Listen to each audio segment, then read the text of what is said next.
Biz gedib ermənilərdən də Şah İsmayılın davasını edirik. Onlara deyirəm ki, İrəvan qalasını kim tikdirib? Gedib araşdırır, Google'da baxır ki, Şah İsmayılın xanı Rəvanqulu xan tikdirib.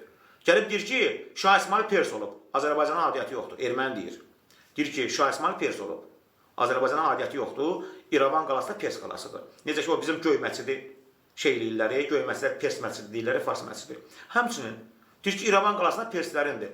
Mən ona sübut edirəm ki, Şah İsmayıl Pers olmayıb da bu kişi mənim kimi danışıb, mənim millətimdəndir, Azərbaycanlıdır. Sənin ona Pers deməklə bu kişi Pers olmur. Erməni ilə Şah İsmayılın davasını elədik.